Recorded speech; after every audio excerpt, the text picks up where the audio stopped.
ನಮಸ್ತೆ ಸ್ನೇಹಿತರೆ. ಇತಿಹಾಸ ಎಂದ ತಕ್ಷಣ ನಮ್ಮ ಕಣ್ಣು ಮುಂದೆ ಏನು ಬರ್ತದೆ ಹೇಳಿ? ಮೊಘಲರು, ಸುಲ್ತಾನರು, ಬ್ರಿಟಿಷರ ಯಶೋಗಾಥೆಗಳು ಸಿಗ್ತವೆ. ಆದರೆ ನಮ್ಮ ಇತಿಹಾಸದ ಪುಟಗಳಲ್ಲಿ ನಮ್ಮ ರಾಜರ, ವೀರ ಸ್ವಾತಂತ್ರ್ಯ ಹೋರಾಟಗಾರರ ಕೆಲವೊಬ್ಬರ ಹೆಸರು ಮಾತ್ರ ಓದಲಿಕ್ಕೆ ಸಿಗೋದು. ಹಾಗಾದರೆ ನಮ್ಮ ರಾಜರು, ಸ್ವಾತಂತ್ರ್ಯ ಹೋರಾಟಗಾರರು ಏನೂ ಮಾಡಲೇ ಇಲ್ವಾ? ವಿದೇಶಗಳಲ್ಲಿ ತಾವು ಮರಳಿ ಸ್ವಾತಂತ್ರ್ಯ ಪಡೆದಾಗ ತಮ್ಮದೇ ದೇಶದ ಮೂಲ ಇತಿಹಾಸವನ್ನು ತಮ್ಮ ಪಠ್ಯಪುಸ್ತಕಗಳಲ್ಲಿ ಉತ್ಕೃಷ್ಟವಾಗಿ ಅವರ ಹೋರಾಟಗಾರರು ಹಾಗೂ ರಾಜರ ಬಗ್ಗೆ ಇತಿಹಾಸ ಬರೆಯಿಸಿ ಪಠ್ಯ ಪುಸ್ತಕಗಳಲ್ಲಿ ಮುದ್ರಿಸಲಾಯಿತು.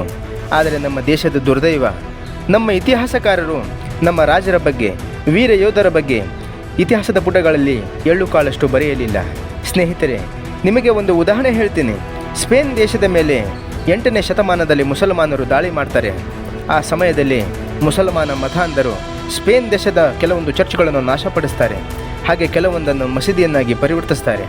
ಇದಕ್ಕೆ ವಿರುದ್ಧವಾಗಿ ಸ್ಪೇನ್ ದೇಶದವರು 15ನೇ ಶತಮಾನದಲ್ಲಿ ತಮ್ಮ ದೇಶವನ್ನು ಮುಸಲ್ಮಾನರಿಂದ ಮರಳಿ ಪಡೆದಾಗ ಅವರು ಮಸೀದಿಗಳನ್ನು ನಾಶಪಡಿಸ್ತಾರೆ ಮತ್ತು ಕೆಲವೊಂದನ್ನು ಚರ್ಚ್ಗಳನ್ನಾಗಿ ಪರಿವರ್ತಿಸ್ತಾರೆ.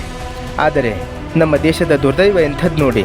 ಸ್ವಾತಂತ್ರ್ಯ ಪಡೆದ 78 ವರ್ಷವಾದರೂ ಮುಸಲ್ಮಾನರು ಮೊಘಲರ ಕಾಲದಲ್ಲಿನ ನಮ್ಮ ಎಷ್ಟೋ ಹಿಂದೂ ದೇವಾಲಯಗಳನ್ನು ಮಸೀದಿಗಳನ್ನಾಗಿ ಮಾಡಿದ್ದಾರೆ. ಆದರೆ ಅದರ ಪುನರ್ ನಿರ್ಮಾಣದ ಕೆಲಸ ಮಾಡಲೇ ಇಲ್ಲ. ಅಂಥ ಹಲವಾರು ಮಂದಿರಗಳು ಮಸೀದಿಗಳಾಗಿವೆ. ಉದಾಹರಣೆಗೆ ನಮ್ಮ ಪ್ರಭು ಶ್ರೀರಾಮರ ಜನ್ಮಸ್ಥಳವಾದ ಅಯೋಧ್ಯ ಮಂದಿರವನ್ನು ಬಾಬರನು ಕೆಡವಿ ಮಸೀದಿಯನ್ನಾಗಿಸಿದ. ಅದನ್ನು ನಾವು ಹಿಂಪಡೆಯಲಿಕ್ಕೆ 500 ವರ್ಷಗಳ ಕಾಲ ಹೋರಾಟ ಮಾಡಬೇಕಾಯಿತು. ಕೊನೆಗೆ ಇತ್ತೀಚೆಗೆ ಅದನ್ನು ನಾವು ಮಂದಿರವಾಗಿಸಿದ್ದೇವೆ. ಅದು ಯಾವ ಲೆಕ್ಕಕ್ಕಂದರೆ ಮುಸಲ್ಮಾನರಿಗೆ ವಿವಾದಾಸ್ಥಳದ 2 ಪಟ್ಟು ಜಮೀನನ್ನು ಕೊಟ್ಟು ಮಂದಿರವಾಗಿಸಿದ್ದೇವೆ. ಅಂಥ ಹಲವಾರು ಮಂದಿರಗಳು ಈಗಲೂ ನಮ್ಮ ದೇಶದಲ್ಲಿವೆ. ಅಂಥದ್ದೇ ಒಂದು ದುರಂತದ ಇತಿಹಾಸದ ಕಥೆಯಲ್ಲ, ನೈಜ ಘಟನೆಯನ್ನು ಇವತ್ತು ನಿಮಗೆ ಹೇಳಲಿಕ್ಕೆ ಬಂದಿದ್ದೇನೆ. ಸ್ನೇಹಿತರೆ, ಯಾವುದಪ್ಪ